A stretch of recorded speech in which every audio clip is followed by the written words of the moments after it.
अस्सलामुअलैकुम and welcome back with another BP low vlog. आज exciting vlog नहीं बोलूँगी, आज थ्रू आउट हम सारे व्लॉग में ना वॉइस ओवर करेंगे क्योंकि मेरा मूड बिल्कुल नहीं था। मैं अभी मेरी आंख लगी थी।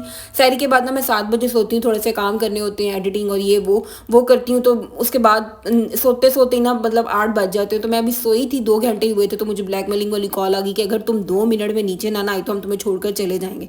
तो ये यहाँ पे हम ऐसी जगह, मतलब सदर बाज़ार एक ऐसी जगह है कि मैं हर वक्त जाने के लिए तैयार रहती हूँ, चाहे मेरी तबीयत ठीक हो ना हो, मेरे मुंह के 12-13 बजे हो, मैं कहती हूँ बस सदर जा रहे हो तो मुझे ज़रूर लेकर जाना है। और यहाँ पे भी ऐसे ही हुआ, मैंने फट से बेड से छलांग मारी और मैंने कहा मुझे लेकर जाना, बस मैं 2 मिनट में नीचे आ रही हूँ। तो मैंने मुंह धोया, बटा लिया और बस मैं गाड़ी में बैठ गई।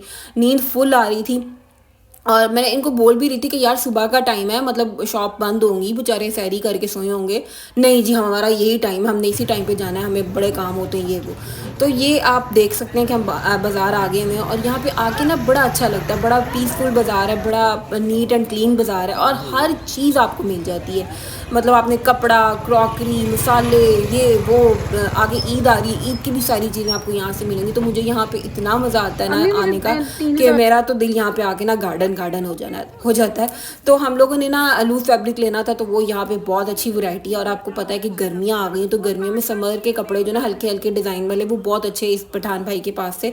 तो हमने यहाँ से लेने थोड़े थे और आप यकीन माने हमने कोई 7-8 सूट यहाँ खड़े खड़े खरीद लिए।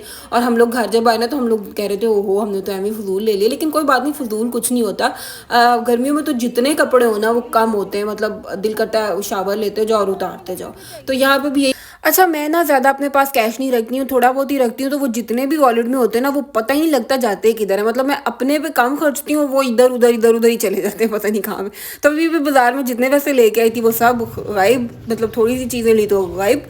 फिर मैंने आयशा को कहा थोड़े से पैसे दे दो, तो कहती नहीं अपने खर्चे। मैंने कहा चलो जी। अब ये भाई साहब पठान भाई साहब को ही देने थे, तो इससे मैंने पूछा ATM कहाँ है, तो कहता बाजी थोड़ा सा ही आ गया, लो अब हम आगे चल के हम लोग इतना आगे चले गए। मैंने कहा आयशा हमें भी चलना है, भी ना कर ले। खैर जी, अच्छा एक और टिप आपको बाज़ार में घूमने की दूंगी कि जब भी आप बाज़ार आए ना, जब भी कहीं भी ज़्यादा लंबी शॉपिंग थोड़ी करनी है तो चप्पल पहने, बहुत कंफर्टेबल रहता है। और यहाँ पे मेरे ना व्लॉगिंग के चक्कर में आंटी के साथ टक्कर होगी। ये आंटी बहुत अच्छी थी, इन्होंने मुझे कुछ कहा नहीं, अगर कोई और होता ना तो बस उन्होंने तो मेरी क्लास ले लेनी थी।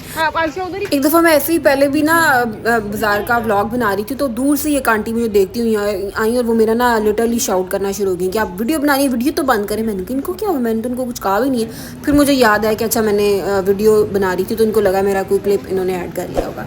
तो खैर आंटियों के गुस्से तो चलते ही रहते हैं।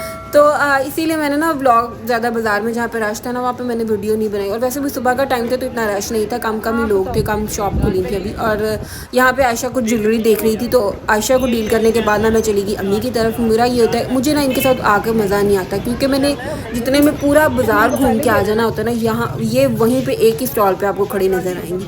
मतलब मेरा ये होता है कि अगर कोई चीज़ आपको मिल रही है तो फटाफट उसको ख़रीद लो, नहीं मिल रही तो वहाँ पे टाइम वेस्ट ना करो। तो यहाँ पे आयशा को देखने के बाद ना मैं अम्मी को ढूंढने चली गई थी कि अम्मी कहाँ पे, क्योंकि आयशा कहीं थी, मैं कहीं थी, अम्मी कहीं थी। तो फिर अम्मी मुझे दूसरी तरफ नज़र आई, रोड के उस तरफ। तो मैंने मुझे इशारा किया बात सुनो। मैंने कहा यार आप लोग कहाँ घूम फिर रहे हो। तो खैर यहाँ पे आप देख सकते हैं कि ईद आने वाली, तो ईद की भी बहुत सारी चीज़ें मौजूद हैं। अगर आप लोगों ने जाना है तो ज़रूर विज़िट करें सदर बाज़ार का, आपको बड़ी अच्छी चीज़ें और रीज़नेबल पैसों में मिलेंगी। ये नहीं कि बहुत एक्सपेंसिव चीज़ें मिलेंगी और बहुत सुकून रहता है। लेकिन ये कि रोज़े का टाइम था और अब हम लोगों ने 3 बजे तक वापस आ गए थे क्योंकि आयशा ने कहा था 3 बजे से अगर कोई लेट हुआ तो मैंने उसको उधर ही छोड़ जाना है। तो बस फिर हम 3 बजे तक बाज़ार से वापस निकल आए थे, लेकिन निकलते वक्त इतनी हालत ख़राब हो गई थी कि मुझसे चला नहीं जा रहा था, दिमाग घूम रहा था, मुंह इतना खुश्क हो गया हुआ था। अभी इतनी गर्मी भी नहीं आई मुझे, मतलब रोज़ा लगता नहीं होता, लेकिन भाई हालत ख़राब हो गई हुई थी। BP मेरा शुरू में ही लो हो रहा था, अब तो हिम्मत बिल्कुल ख़त्म हो गई थी कि मैं इनसे बहस करूँ। मैंने कहा चलो चलते हैं घर। अगर मेरी हिम्मत अभी कायम दायम रहती ना तो मैंने इनको कहना था 1 घंटा और फिर लेते हैं। और वापसी पे जब हम लोग निकल रहे थे ना तो सब एक दूसरे से लड़ रहे थे क्योंकि रश बहुत हो गया था और ट्रैफिक बहुत हो गई थी, फसैया हो गया था। और जो कोई कहता था ना आप गाड़ी को आगे कर लें, जगह बना लें, तो वो उसी से लड़ना शुरू हो जाते थे। तो बस आज का व्लॉग इतना ही था। अपना बहुत सारा ख्याल रखें, मुझे मेरी फैमिली को अपनी दुआओं में याद रखें। मिलते हैं कल के व्लॉग में। अल्लाह हाफिज़। चैनल को सब्सक्राइब ज़रूर कर दें।